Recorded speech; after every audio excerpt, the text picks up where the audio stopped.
Welcome, listener, to the Coriel Ortho podcast with me, Tony Wilkinson, consultant podiatric surgeon, foot surgery expert, and founding director of Coriel Orthopaedic Group. Now, this is a podcast where we delve into everything surgical, medical, and health and well-being related. Now, I'm joined today by my friend and colleague Shankar Thiagarajah, who is a consultant orthopaedic surgeon specializing in hip and knee surgery with a particular interest in hip surgery. So welcome, Shankar. Thanks, Tony, for having me. So when we think about orthopedics, it's the big joints that really stand out in the media because they're the ones that seem to have all the problems in terms of waiting lists and, patients with fractures getting into hospital. It's always hips and knees that are talked about. And when I first started in Doncaster, quite a few years ago now, all of the orthopedic surgeons did hip surgery. So they did the major joints, the hips, the knees, probably the shoulders. And over time that has changed. But I suppose the public may think, well, why don't all orthopedic surgeons just do hip surgery? Why is that a subspecialty now? Why is it not just the routine with all of the other things being the subspecialty? And is that a reason why some of the waiting lists have become much bigger because there's not as many people doing them? Yeah, it's a good question, Tony. I mean, I think if you look at probably sort of over the last 20, 25 years, and I think all forms of surgery are like this, but we've become super specialized now. So surgeons, particularly orthopedic surgeons, are no different. We sort of choose a subspecialty, if you like. So I know you had Dan on the call on the podcast last month, and he did hand surgery. So hip surgeons tend to concentrate on the hip and the knee. And what I tend to do is a lot of what I do is hip replacement and knee replacement surgery. And I think the reason why we've become so specialized over the years is because we know now that if you do, specialize on one area of the body and you do a high volume of one particular procedure, you get better results. So patients do better, you get fewer complications, and there's lots of evidence for that now across the board on all types of surgery, and hips are no different. So I think that's why over the, certainly, like I say, I've been in orthopedics for about 15 years now, training and being a consultant for 5 years. We've been super specialized for that reason, really. In terms of the waiting list, I think that's probably more complex, the reason why the waiting list is so long. I think a lot of it is just due to the volume of work. So patients are living longer. Patients are certainly, they have a higher sort of functional demands as they get older as well, which probably wasn't the case sort of 20, 30 years ago. And so they're coming to see us with, patients in the 70s, 80s, 90s sometimes who are very active, fully independent, with really significant hip and knee arthritis. And they've tried everything else, all the sort of non-surgical stuff. And the only thing that's left available to us is a hip or knee replacement. So is arthritis the main reason why someone would have a hip replacement? I suppose you've got the traumatic side. So if someone fractures the hip, then you may have to replace the hip as opposed to fixing the hip. But is it arthritis, or is there other types of reasons why people would have a hip replacement? Yeah, I mean, there's a variety of reasons. Ultimately, it's either arthritis, which is the biggest cause. And the vast majority of the hip replacements I do, just shy of 200 hip replacements a year, and the vast majority of that is for arthritis. In terms of fractures, you're correct. So, if someone comes in with a hip fracture and a certain type of hip fracture, so it has to be an intracapsular fracture, so that's a fracture within the neck of the hip, then one of the options there is to replace it. But there are other options. We sometimes fix some of them, and we also do things like half hip replacements as well. And for example, in Doncaster, where I work as an NHS consultant, we see something like 500 hip fractures a year, and only a very small number of those will be replaced. Okay. So the vast majority is still arthritis. Okay.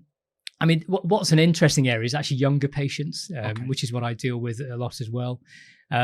So a lot of young patients will come to us with quite significant hip problems, and the vast majority of that is because they have a certain type of abnormal shape to their hip.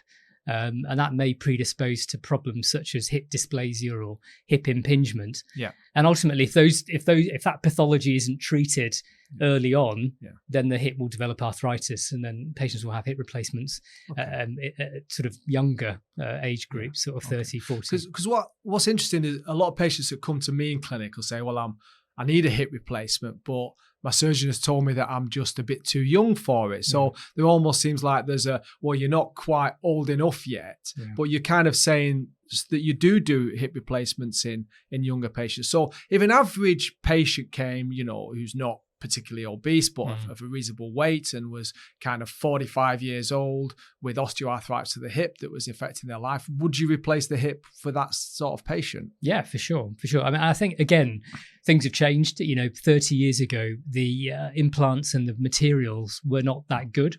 I mean, they were good for the time, but things have progressed. So the implants that we use now, they last a lot longer. Yeah. So if you look at the registry data that came out this year, so this is the National Joint Register, all the hip replacements that we do, we register them on this database, and then we can follow the results. It allows you to track them. Yeah, exactly. You can track these implants. And so at 20 years, something like 95% of the hip replacements are still working. Right. Okay. Yeah, so that's fantastic. Okay. So we're more confident doing hip replacements in younger patients. Okay. Now. So for a hip replacement, then basically a hip's a ball and socket type joint. Yeah. So you are chopping out the ball and sockets, if you like, leaving an area to put a stem into the leg bone, the femur, and keeping the hip socket and having to replace that as well. So when you talk about the materials that have changed, because there has been some reports in the news, I think it was the DePuy hip at one point had some problems and patients were recalled, and that was all over the media. What sort of problems has there been with the metalwork or the implant, and what sort of materials do you use now or find the most kind of robust? Yeah, so probably the biggest kind of debacle in hip surgery, probably in orthopedic surgery over the last sort of 20, 25 years, was the metal on metal hip sort of controversy. So this was largely born about from America, from North America. There was a big sort of push to use a metal head within a metal liner. So two metal surfaces articulating on each other. There was very little in the way of lab studies behind it, but it seemed like a good idea. These are two hard-wearing materials, and there was a big push for that. So lots of people put them into lots of different patients. And what they found was a significant issue with it. So they were having to be revised. So they were failing essentially very, very early within the first sort of 5 to 10 years. And the main reasons for that are because the metal was articulating on the metal to cobalt chrome surfaces. They were throwing off loads of metal ions. So little sort of particles of metal, cobalt and chromium. And they're highly toxic. We didn't know that. So you can test that in the blood. You do a blood test for that. Exactly. Yes, you can test that in the blood. You can test that in the hip as well. Okay. And that those sort of metal ions were getting into the hip and causing massive tissue damage and these sort of pseudo tumors. Right. And they were also getting into the bloodstream and causing sort of cardiac issues, neurological issues.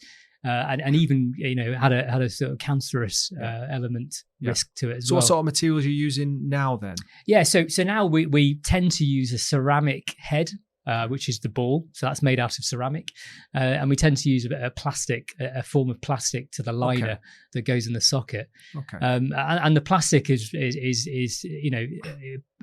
historically was the weak point, so that was the thing that would wear out. But the plastic that we use now is very hard wearing. It's sort of highly cross-linked, and it's not so much of an issue anymore. Okay. So for me as a foot surgeon, the nearest kind of joint that I can relate to from a hip would be a big toe joint replacement. The reason I say that is that it's got a long bone, the metatarsal, with a medullary canal, which you ream out, which you would do in the femur. So that would kind of be the femur. And then the base of the big toe, which is kind of the sockety bit. Now, interestingly enough, there was an implant that came out, a two-piece implant. They've never really got implants right in the big toe at all. I think, I've gone back to doing fusion procedures because implants just don't seem to do very well at all. But it was kind of like the two-piece ones with a gold standard. They brought out a ceramic one. Yeah. And the ceramic started to shatter. Yeah. So much so it was shattering into 1,000 pieces that when you went to take it out, you were trying to pick little bits of shards of ceramic out of the soft tissues.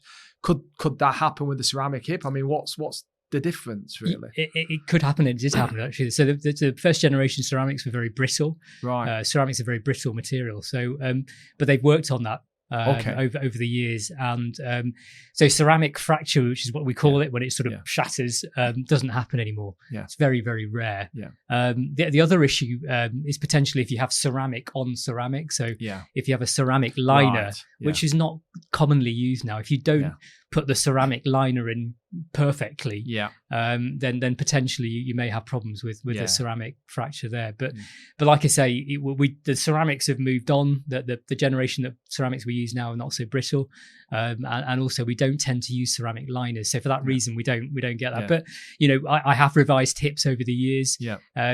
Like you say, in the foot, it's very, very kind of it's huge when you see it in the hip. Thousands of particles of ceramic, and you have to sort of try and clear them out as best as you can. So patients always used to say that ceramic on ceramic would squeak as well. And so they would come and walk into the clinic with a squeaky big toe. I mean, that could literally be even more annoying in a hip. So I suppose using the different types of material is what probably makes all the difference with that. Yeah, for sure. Yeah, I think that the hip it's to do with hard on hard versus hard on soft. So we know that hard on hard, which is ceramic. I don't know whether it's the same in the foot. It'd be interesting to know from yourself, but in the hip, say if you put a ceramic on ceramic hip in, if you put the ceramic not quite in the perfect position, it would squeak.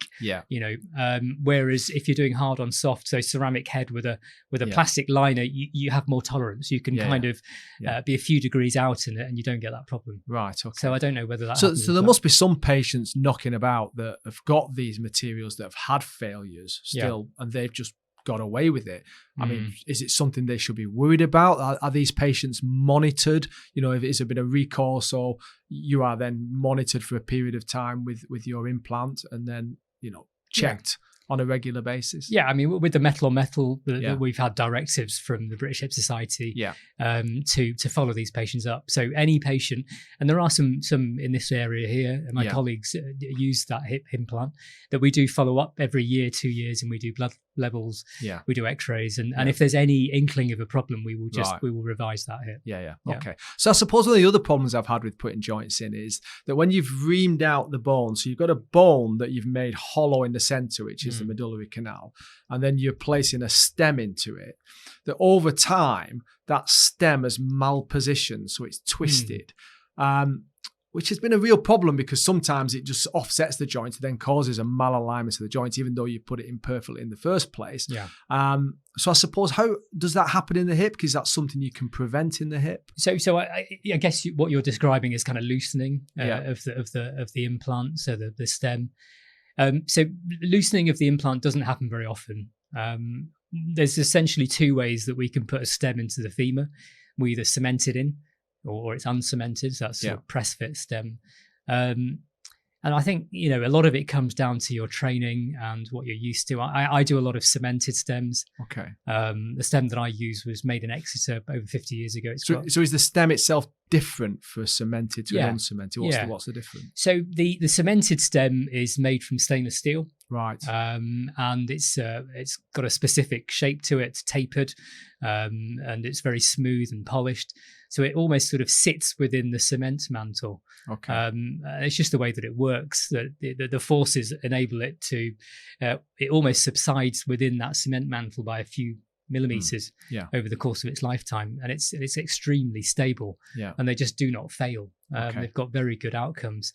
An uncemented stem tends to be made from a different material, cobalt chrome. And it tends to have a different coating on it. So rather than being smooth, it's very rough. And it may have a material called hydroxyapatite, which is a material that we find in bone. And so that sort of rough coating of hydroxyapatite will form a really solid bond with the bone within about 2 months.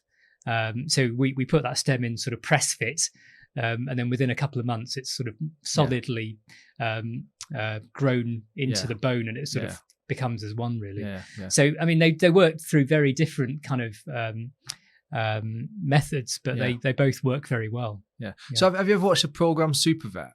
Yeah. So Noel Fitzpatrick talks about some of the implants that he's designed have almost become part of the bone. I suppose it's what you're talking about with the hydroxyapatite. And he once came and lectured at our conference, actually. He was a very good lecturer, and he was talking about how he was trying to get crossover between animal medicine into human medicine. And of course, there's always going to be difficulties with ethics and other problems that are there. But I do wonder, I mean, if you're thinking about cementing something in, then you'd expect that to be rock solid inside the bone. Whereas if the bone's grown on it, it's going to be hard as well. I was thinking about revision surgery. So if you've got to then take it out again, how easy is it to get something out of cement without breaking or shattering the femur? Or it's really easy, actually. Is it? Yeah. So getting out a cemented stem is easier. Because so the actual, that's interesting. Yeah, so the stem is smooth. It's smooth and polished. So you essentially just knock it out. Right. It's like having I don't know what the analogy is, but if you have a smooth pin or something within a cement mantle, you can just pull that out basically. It's not got the ridges on it like you would have with kind of reinforced concrete where you've got ridged kind of beams within it. Yeah. Exactly. Yeah. So it's quite easy. The difficulty is getting the cement out. Right. So getting the cement out of the femur, if you imagine the femur is a long a long sort of tunnel, and you've got cement going deep into that tunnel. Yeah. It's quite hard to get the cement out, right at the end of that. Yeah. So sometimes revision surgery, we often have to split the femur. Right. So it's an osteotomy, which is what we also do. So it's a controlled fracture where we break the femur essentially, and we open it up and then take all the cement out, and then we cable everything back together again. Right. So you're putting ties around it in a circular fashion to try and hold it in position. To sort of reconstruct it. Do they cause any problems? The sharp edges of the ties? No, not really. Not really. I mean, the femur is a very deep structure. There's lots of muscle and soft tissue overlying it. So it's a recognised way of doing it. Right. And taking out an uncemented stem can be difficult again. So sometimes because it's grown into the bone, it's almost as one. You have to again split the femur in order to take that out. Yeah. So it's not unusual that we have to break the femur in order to take out either the cement or an uncemented stem. What would be the reason for revising a hip? What's the main reasons why someone would need it to be revised? Yeah, so probably the biggest reasons are infection. Okay. So I would say about 1 in 100 or 1 in 200 patients are going to get an infection, and this is not just a kind of bit of a skin infection after a hip replacement. This is a infection where it's deep, so you've got bacteria on the actual metalwork, and it's not something that you can treat with antibiotics. And the only way that you can get rid of that is by removing everything. Right. I mean, initially what we try and do is wash the hip out. Yeah. Sort of change the bits that we can easily change, like the head or the liner or something like that, and the vast majority of the time that works.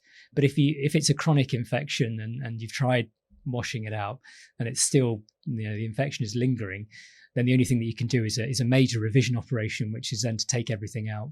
Right. Okay. Clear the hip, clear the soft tissues of the infection. Do you have to leave it for a period of time before you put the hip back in? Is it a one-stage thing? Because often with infections, I know when I treat a lot of diabetic infections and things like that, we'll wash something out, we'll leave it open for a little period of time, clear the infection, and then maybe go back to do that. So, and if that's the case, how do people manage without a hip for a period of time? Yeah. So there's two ways of doing it, really. Either you're doing it as a single stage, so you do it all as a oneer. So you take everything out, give it a clear out, and then put the hip replacement back in. Or you can do it as a two-stage approach. Generally, there are times that that every hip is different, and every patient's different, and it's quite nuanced. But in general, if you know what the bacteria is, and you have an antibiotic solution for that, and we work closely with our microbiology colleagues, then you can do it as a single stage. So you take everything out and then you can put antibiotics back in at the time of the hip replacement. But if you don't know what the bacteria is or what the bug is, or if there are a number of bacteria, or if the soft tissues are not very good, so if there's a big sinus, that's a hole in the skin that's leaking, then you're better off doing it as a two-stage. Right. Okay. So the first stage would be a clear out, and then leaving some form of antibiotic in there, either spacers or an antibiotic cement beads or something, and then leaving it for 2 or 3 months. Once you're confident the infection is cleared, then you can go back in there and do the second stage, which is reimplanting the hip. Okay. So it just depends on the patient, really. Yeah. And And all these sorts of cases, we discuss them in our MDT. So we have about 5 surgeons, I think, at Doncaster. Yeah. Two of our surgeons, myself and Andy Bruce, do revision. So is revision a subspeciality on a subspeciality then? Pretty much, yeah. Pretty much. So not all hip surgeons will do revision hip. And so, you may get a hip surgeon that just does hip and knee replacements. Why is that then? Why wouldn't all hip surgeons? Because you would think that if a hip surgeon had put an implant in and that had gone wrong, that they'd kind of wanted to revise it themselves. Because you almost feel like you're losing face a little bit, as if like, oh well, I can't do that bit, so I'll pass it on. I know that happens, but there's always that feeling of, oh, I failed and I've lost and I've got to move the patient on. So is that not an issue? Yeah, it is, I guess, but I think it depends. It comes down to training again, doesn't it? So I think we're really keen these days that the correct operation is done by the correct person at the correct time. Yeah, and I think gone are the days where you can do maybe 2 or 3 hip revisions a year and get good results. Those days are gone now. Right. So everything it's about volume. So I do I don't do a huge number, but I do probably about 20, 25 hip revision a year. And that's a reasonable number. It is a reasonable number. Considering how many hips would you do on a typical week? Typical hip replacements, probably about 4 or 5. So you're not doing a huge number of primary hip replacements. No. So if you look at the number of revisions, actually, but you're collecting those from they're not all my people, they're not all your patients. But it just shows you how that is then taking up your time. Yeah. For significant amount of your time, which means that you're not putting the primary hips in, which makes the waiting list bigger. Yeah, so it's a little bit of a vicious circle, really, isn't it? It is, yeah, it is. And I've got to say, the other thing is sometimes it may not be a good thing to revise your own hip. Sure. Yeah. And I don't know whether it's the same in because there is a sort of emotional toil that it takes, when you do suffer a complication like that. And sometimes it is better, a problem shared is a problem halved kind of thing. And I do try and do these sorts of some of these cases with another consultant. So we do a lot of dual consultant operating as well because they're complex cases. Yeah. And it just sort of takes the load off. And at the end of the day, it's the patient outcome that is the most important thing. So however you get to that good patient outcome. I think patients appreciate that. I mean, one thing I do find is that, if you're honest with a patient and say, look, I'd like to get a second opinion or I'd like to talk your case to an MDT. I mean, that's a good thing for patients, isn't it? It should never be looked as a negative thing because at the end of the day, complications do happen. And no matter what you have done, there is always going to be risk of complication. But I always say surgery who says you don't get any complications is either lying or isn't really operating. Yeah, exactly. That's the reality of it, isn't it? Yeah. Okay. So let's say that you've done a primary hip replacement, all's going well. What's a typical recovery time for somebody who goes in the hospital and has that done? Yeah, pretty quick now. So we do day case hip replacements as well. So we do that relatively commonly. So these are patients that are done in the morning, and if they are normally, once the spinal anaesthetic, so they normally have a, injection into the back, which numbs them from the waist down for about 3 hours. Once that wears off, because the operation normally takes just about an hour or just under that, they'll get up and get walking on it, putting all their weight on it, with a couple of crutches with the physios. And once they've cleared the sort of physio assessment, they could potentially go home that evening. Okay. And then once they go home, they're walking around with their crutches normally for about 2 or 3 weeks. And then by about week 3, week 4, they're coming off their crutches. And then by sort of week 6, when you see them in clinic, they're normally walking without any crutches, very normally, actually. Okay. And then you can go back to driving. And by that stage, you're pretty back to normal. Right, okay. So is the approach to the hip the same with a day case surgery and an inpatient surgery? How do you actually get to the hip? So the approach is exactly the same. Okay. I use something called a posterior approach. I have in the past used other approaches. I've used the anterior approach when I first became a consultant. There are various ways to go into the hip. So the posterior approach, which is through the back, is by far the most common now in the country. The other approach is the lateral approach, where there's a bit more damage to the muscles to get into the hip. So you have to go through the abductors, which are the main sort of muscle group of the hip. So I would say there's a minority of surgeons using that now, because we know that even though that muscle is repaired at the end of the surgery very nicely, not all of the time does the muscle heal. and sometimes the patient can have what's called a Trendelenburg gait, so okay. waddling so gait. Hips dropping. Yeah, exactly. It's sort of like a waddling gait afterwards. Often there's no pain associated with it, but there is a limp. Yeah. So that's with the lateral approach, which we don't use very much. The other approach is the anterior approach, which is very common in North America. I learned it on fellowship in London, and I started using it as a consultant actually when I first started. And the sort of theoretical advantage of that is that the early recovery is quicker, because you're not cutting any muscles, you're going in between sort of muscle planes. It leaves a very cosmetic scar that you can barely see. And for me, I did try that. And I found over the years that I've had about sort of 4 or 5 patients where I've done one side anterior and one side posterior. The reason I switched was largely because of COVID. Yes. And we stopped doing hip replacements for a couple of years. But after COVID, I restarted doing posterior, which is what I was always doing. Yeah. And those patients actually said that they found the posterior easier. Right. So for me, I don't think it makes a huge difference. Yeah. And I think a well done posterior approach hip replacement, you have fantastic outcomes, and the recovery is very, very quick. Yeah. It may be a little bit quicker with an anterior hip, but not significantly. Not so. significant. Yeah. So how do you decide which patient is going to have a day case procedure and which patient is going to have an inpatient stay? Because it seems to me that there's more inpatient stays, and that seems to be a barrier. I know we've opened the new EMIOC Centre in Mexborough, and that, I mean, that would be ideal for day case type surgery. So are the barriers there that are stopping you? Is it comorbidities or obesity or things like that might be causing problems? It's probably a mixture of comorbidities. The older patients probably are not going to be so quick to get up and get going that same day. I mean, they often go home the next day anyway. But it's often to do with things such as patient preference, how quickly they get up with the physios, whether they've got someone at home to look after them that first night. But I think more and more of the patients that we're doing are certainly day case or good day case candidates. I mean, certainly if you've got someone with lots of comorbidities, who's very elderly and frail, then it's probably better to do an inpatient stay. But in terms of the sort of pathway that we use and the technique, they're exactly the same for every single patient, and it's the whole sort of enhanced recovery package that we do.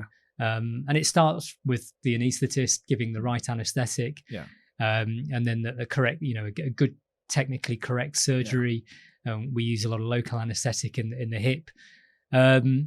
And we just get them up and get them going very quickly, and it's that whole sort of package that seems to work. Patient motivation side as well, isn't it? Certain patients will be more motivated than others, and have good home support that makes a big difference to it. Exactly, and some patients want to stay in for a night, and it is hard to try and get away from that. When you admit someone to the ward on the day of the surgery and they're in their bed, they kind of want to stay in that bed for at least a night. And it's hard for us to say to them, right, you've got to go now. Yeah, I can kind of understand the psychology of that. I mean, I suppose day case surgery has, become more and more the fashion. I mean, at one time, even an ingrowing toenail, you'd stay in hospital for 2 weeks. I mean, when you think about that now, it sounds absolutely ridiculous. You wonder how much space they had in hospitals, and nobody must have had anything done in those days. But now everything in foot surgery really is day case. And I suppose there's a real danger, especially doing things under local anaesthetics. I do a lot of stuff under local anaesthetic, that because they've not been asleep, because they've not had any sort of effect from any of the anaesthetic, they're completely awake and completely feel normal. Because they can't feel their foot immediately and it's going to be numb for 7 or 8 hours, there's almost a tendency to kick them out of hospital too quickly, and then they cause a problem by putting too much weight on it early doors. And I suppose hospitals are driven by targets, aren't they? And that's another thing that I found, that nurses are almost, you've got to get out now, it's time to go, and it's almost there's an element of rushing. You can kind of get away with it with foot surgery to a certain extent, but hip surgery is big surgery, isn't it? And I suppose if you dislocate your hip or cause a problem like that, it'd be a real nightmare for you to try and sort out. Yeah, I guess so. I get the only thing is that the hip replacement it should be stable, it should be rock solid, and it should be put in to the tolerance of the patient being able to walk on it and do whatever they want with it. So that from that side of things, I'm reasonably comfortable with letting patients go home.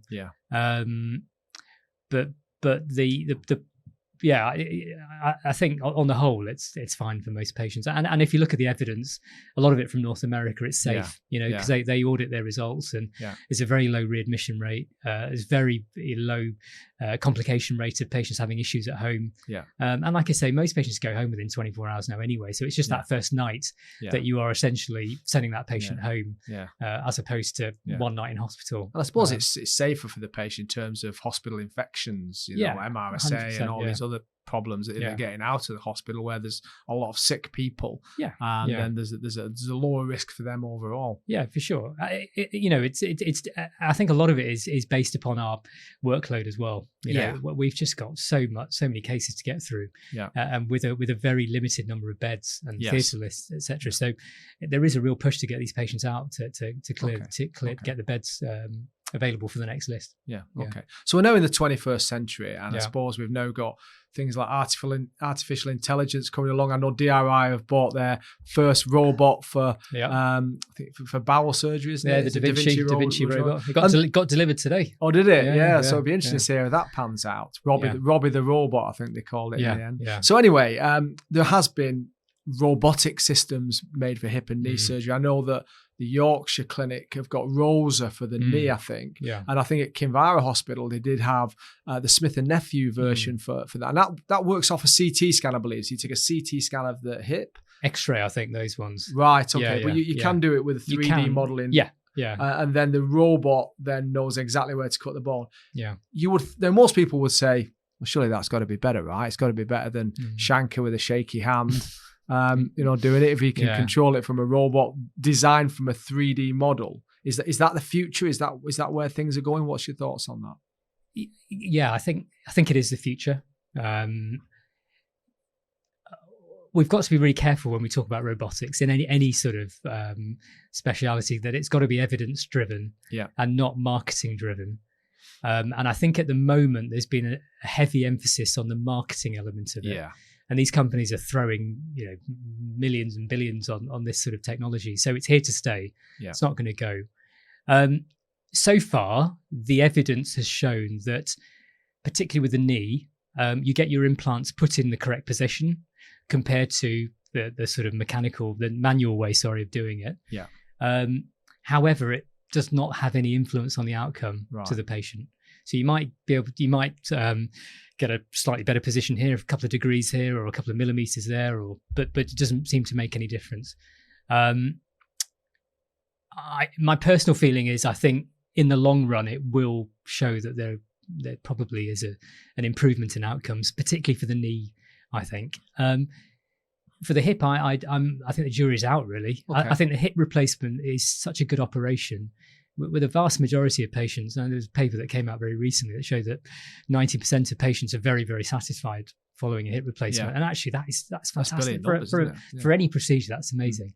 And a hip replacement in terms of quality of life improvement, it's always at the top of the leaderboard, just above cataracts in terms of kind of patient outcomes.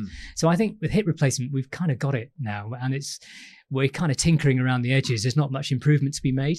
But I think certainly for the knee replacement, I think robotics, whilst at the moment it doesn't show any significant improvement, I think in time it will do as more of us are using it. And I think patients are going to come to us eventually and say, look, we have this technology here. It's 2024. And if a robot can help you put this knee in perfectly for me, and that's the other thing, the personalized knee, because not everyone's knee is shaped the same. The angles are not always the same. And at the moment, a lot of us just put in a standard knee replacement the same way for everyone. And we know that, everyone's knee is shaped slightly differently. The angles are slightly different. And so there's a big push to personalized surgery now for the knee. And I think in time that will show significant improvements. But that will come, I think. It's not going to go away. So, I do get the odd patient who comes in to me and says, well, I had my hip replaced. Now I've got one leg longer than the other. So I do wonder, would robotics change that? I mean, why do people get one leg longer than the other? Is it because you've cut too much off the leg to so it's a human error, or is it just one of them things? Why does that happen? It's a bit of human error, I think. Bit of human error. And I have to say, there's lots of checks and balances. We do templating, and this is without a robot. Someone who's doing high volume hip replacement, who templates properly and plans the surgery should not be getting leg length problems. And it's something that we don't really see. They are few and far between. Yeah, for sure. But you're right. Robotics could take that away. Yeah. When I tell my trainees, for me, I think it's if you take a high volume hip replacement surgeon who's doing it manually versus a robot, you'll find no difference. But someone who's doing low volume hip replacement surgery, I think a robot might help them to get equivalent outcomes to a high volume surgeon. So that's where it might come in. I think there's also an indication in complex surgery as well. So I think in complex hip replacements where there's bone loss or, where you have to use other types of augmented components and things, I think robotics could be useful there. But then the argument is if you're using it on the complex cases, you should probably use it on all your cases, so you get good at using the robot. So it's not going to go away. My prediction is I think most NHS hospitals will have a robot, an orthopedic robot. By the end of the decade, I would have thought. Yeah, it'd be interesting to see. But I mean, of course, the waiting lists are the big problem, aren't they? So, patients might choose to go privately, and of course, in Coriel, we would like to see private patients. That's what our business is about. But there are more and more adverts now. I mean, I cannot open Facebook without seeing an orthopedic advert to have your hip and knee replaced in Lithuania or somewhere like that. And I suppose travel tourism now is a big thing. I mean, there are companies that actually, set you up in a hotel with a package flight, recover by the pool, get your operation done, get your cosmetic surgery done. And I can understand why people love that. And you look at the prices of what these companies are charging. It's 6,000, 7,000 euros for a hip replacement versus 14, 15, 16,000 pounds in the UK. Surely that's a no-brainer. Why wouldn't everybody just go abroad? But what happens when it goes wrong? And that is the key thing, isn't it? So and I think on the whole, I'm humble enough to believe that their surgeons are probably just as good as our surgeons, and there's no difference. And the setup, they probably use the same implants that we do, etc. The problem is when it goes wrong, and that's the thing. So when it goes wrong, who's going to look after it?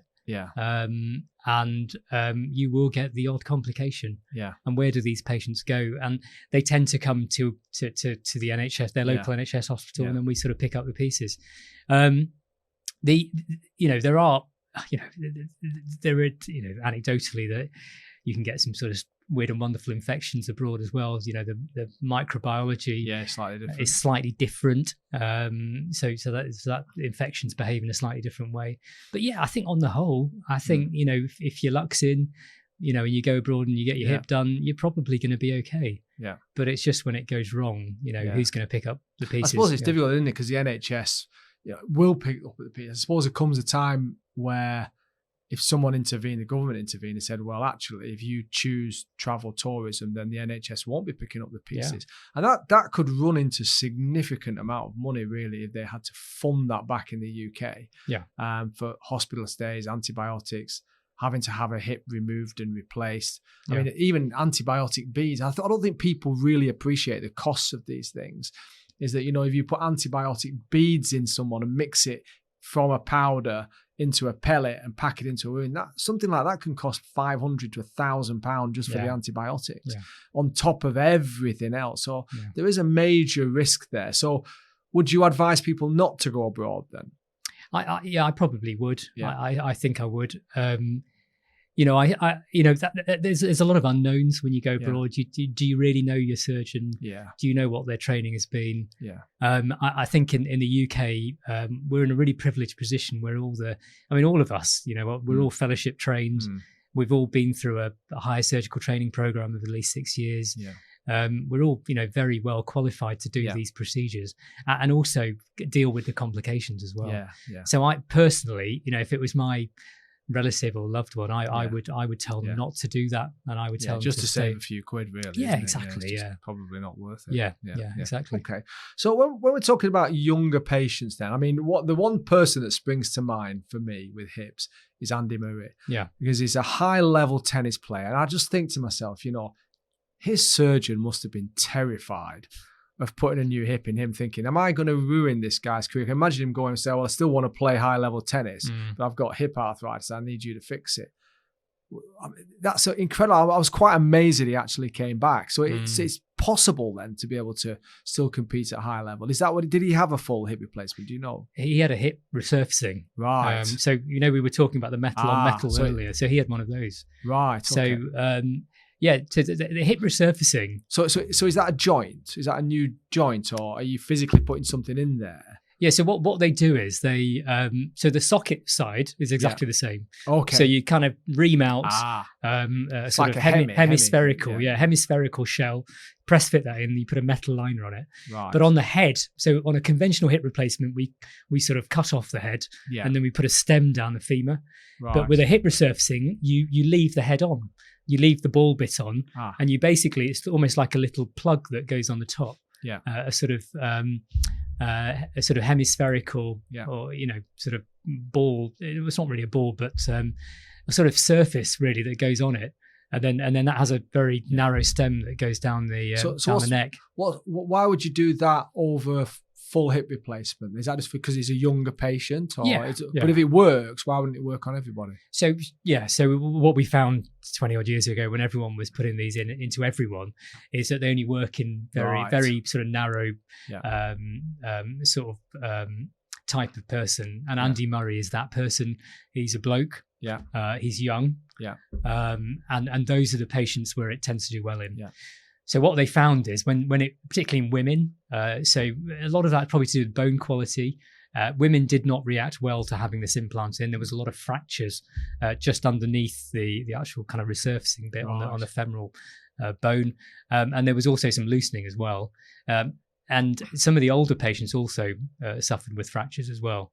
And it was also to do with the metal debris that we were talking about earlier. So the young blokes didn't seem to react that badly to it, whereas all the other patients did, the females and the more elderly patients did. So if you look at the registry data, there are still some of these resurfacings being put in, but I would say it's sort of less than 5% of all of the hip replacements that we do now.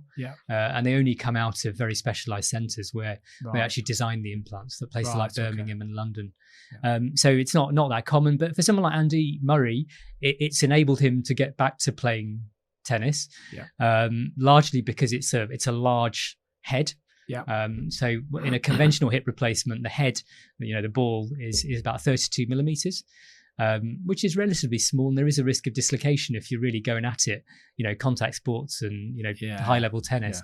But with Andy Murray's hip, because of the resurfacing, he'll have a much larger head. I don't know what it could be, like sort of in the 40s or 50s, and so that's not going to dislocate. So he's able to really push himself on that hip replacement that he's got in, knowing that it's not going to dislocate. But he will be being monitored yearly, I'm sure of it, with metal levels and things. And I think once his career is finished, he will probably have to have that changed, I would have thought, to a more conventional hip replacement. Right. Okay. So what about some of the things that can you replace hips in children? Is that something that you do as well? That's something that we've started doing, actually. So since 2021, we've set up a service at the Sheffield Children's Hospital where we do that. And again, it comes back to the implants are lasting a lot longer, so we're more comfortable putting in these hip replacements into children, with the knowledge that they're going to last quite a long time. And that's not for arthritis though, because it is sometimes inflammatory type arthritis, or would they have kind of an erosive osteoarthritis? I'm trying to think of what pathology they would have if it was an inflammatory, like rheumatoid type arthritis, or what sort of things. So it could be an inflammatory. So there's something called juvenile idiopathic arthritis, which is relatively common, but most of them are osteoarthritis. And actually, if we look at the vast majority of osteoarthritis that we see, it's because there's a problem with the shape of the hip, which is what I was sort of mentioning earlier. And so a lot of that happens in childhood. And if it's not treated in childhood appropriatly, either with, we do hip osteotomies, we break bones and things and realign things. So if it's not realigned or dealt with at an early stage, then it can develop osteoarthritis very early. And so what sort of age are you talking? Because you're talking above 10, kind of teenage years, or? So it tends to be once the growth plate is closed. Right. So the growth plate closes 15, 16. Yeah, okay. So we've been doing it after that. Yeah, 17, 16, yeah, 17. Late teens. Yeah, right. We wouldn't do it any younger than that. Right, okay. So Yeah. you've not, because I was in my head, I was thinking maybe we're talking about children, now we're talking about really, younger children. No, but that's not something you would do. No. So what do you do with those patients until that time? What sort of treatments can you give them if they're in pain? It just depends on the pathology, really. So Okay. a lot of what I see is, because I deal with young adult hip pathology as well, and the vast majority of stuff that we deal with is either hip dysplasia, which is a kind of genetic problem, really. Yeah. So something like 1 in 1,000 people will be born with this issue, and it's a spectrum of issues. So the most severe end, you get a baby that's born with a dislocated hip. Yes. And that's picked up at birth, and they go into a special harness, and they're probably going to be okay in their later life. But some patients aren't always picked up, and some patients may have a not as severe a form of dysplasia, and it only becomes evident, when they're a teenager, or in their later childhood, or even as an early adult. And if we can pick that up before the arthritis is set in, because if you don't do anything, it will become osteoarthritic, and you just have to do a hip replacement. Yeah. But if you pick it up early, then you can do operations to realign the bone of the socket or the femur to what it should be like biomechanically, and then they have a good outcome. Right. And that delays the onset of the arthritis. Yeah. So that's one of the operations that we do as well. Right. So what about some of the things that happen around the hip then? 'Cause it's not all about osteoarthritis. Patients get things like bursitis, so inflammation of a sac around the hip. Or I've heard of people having arthroscopy of the hip for labral tears or lining of the hip being torn. Is that something that's done commonly? What sort of problems do people get around? So we do arthroscopy as well, which is what we sent. Does everybody do that? Or is that no. Again, it's quite specialised. Yeah. So it sort of comes under the sort of banner of kind of young adult hip surgery. Right. So again, that's very specialised. So we've set up a service here in Doncaster. There's 3 of us, myself, and 2 of my colleagues. Who provide that service. Right. So we deal with patients that haven't developed arthritis yet. But if you don't do anything, they will get arthritis. So we do osteotomies, and one of the other operations that we do is hip arthroscopy. So hip arthroscopy is essentially keyhole surgery to the hip. And the main reason we do that is for something called hip impingement. So hip impingement is where you either have a problem on the socket side or on the ball side with extra bone essentially, and the arthroscopically you can remove some of that bone so that the ball and the socket are not kind of so you basically put colliding. a camera in there so that you can see inside, and then use something to shave it down with from another portal. Exactly. And we can do sort of labral repairs and things. The labrum is the kind of soft tissue around the socket, and so often these patients with impingement may have a torn labrum, which is very painful and can provide make the hip potentially unstable. So we can repair that as well. Arthroscopically. What about bursitis? I know my wife suffered from hip bursitis. Interesting enough, changing the mattress made a huge difference. Massive difference. Couldn't believe it actually. But she was struggling for quite a while. Could function quite well during the day. It wasn't a major problem. She could go to the gym. But at night time, it would wake her up in the night with a quite acute pain in the hip, and she'd have to turn over. Is that a common problem, and what's your advice on that? So we all have a bursa, a trochanteric bursa anyway. So if you sort of have a feel out the outside of your hip, it's that sort of bit that sort of sticks out, and so it's normal to have a bursa, and it's basically sort of provides a kind of bit of lubrication to the sort of the main sort of tendon over the side of the hip as you walk and as you run. But in some patients that can get inflamed, and it gets filled with fluid, and it can become really painful, like with your wife. And so what we tend to do is start with non-surgical things. So you start with sort of physiotherapy, anti-inflammatories, and basic things like changing the mattress, because often patients say that I can't lie on my side, and that's often the presenting complaint. Or I can't sit in a hard chair, so sit with a cushion or something like that. And often if you do those sorts of things, then it just goes away. But sometimes we have to do injections, so you can do steroid injections into that bursa. And ultimately there are other things like shockwave therapy as well, which I know I've sent some patients to you for that. But if all those things work and then the pain comes back again, which it can do sometimes, then we can surgically treat that, and you can either do an open approach to resect the bursa, or you can do that arthroscopically. And we did a case last week where we arthroscopically resected the bursa. Right. And interestingly, what we found was, and in a lot of these patients, you find that the muscles around the hip, the abductors, often have a little tear there as well. Yeah. And I sort of equate it to almost like the tennis elbow of the hip. Trochanteric bursitis, because it's not just the inflamed bursa. You also have a sort of a tendon tear, which is kind of degenerate as well. So like an arthritic process. So we can repair that tear as well. Right, and that improves outcomes. Yeah. So you can do that ultimately if everything else fails. Okay. So typically then, if a patient has hip pain, what would be the pathway that you would advise them? I suppose you don't want to just see everybody with hip pain off the bat, or do you want to go through a certain process first, through the GP, through physio, before they come to you, or do you want to see them early as possible? What's the typical pathway? Yeah, so the arthritis patients, it's a very good pathway. They tend to go to the GP. Yeah. Then the GP will refer them to a physio service or CATS. I think it's the same for you guys. Yeah. And they will go through an assessment with them, and they may do some physiotherapy with the physio as well. And they may talk about some other non-surgical things. And some of the physios will do injections to the knees and hips and things as well. Yeah. And then we will see them after that if they failed that sort of non-surgical treatment. Yeah. And I think that's fantastic, because then it kind of filters patients, and it also gives them an opportunity to try some non-surgical stuff before they see you. So the vast majority of patients that I see in the clinic, who have got hip or knee arthritis, they need an operation by the stage. So it's very, very easy then. Yeah. The younger patients with hip pathology, I'd like to see them earlier. Okay. Because we know that once you have hip dysplasia or hip impingement, you've almost got a sort of clock that's ticking in the background. And the longer that clock goes on for, the more chance the patient has got of developing arthritis in the hip at a young age. Yeah. And then your options are very limited. You're looking at a hip replacement.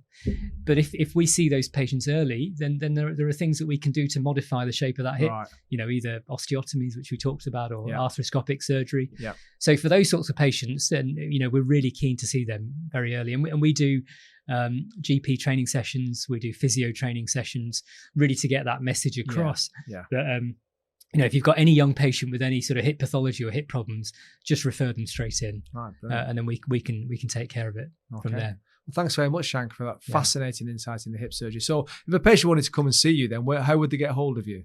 Yep, so they can get hold of me through our website, so corielortho.com, and I'm on there with the rest of the guys. Yeah. Give us a call, drop us a message if you want to see us. I've got clinics at Park Hill Hospital and also Thornbury Hospital in Sheffield, and I'm more than happy to see anyone with any hip or knee issues. Thank you very much. Brilliant. Thanks, Tony. Cheers.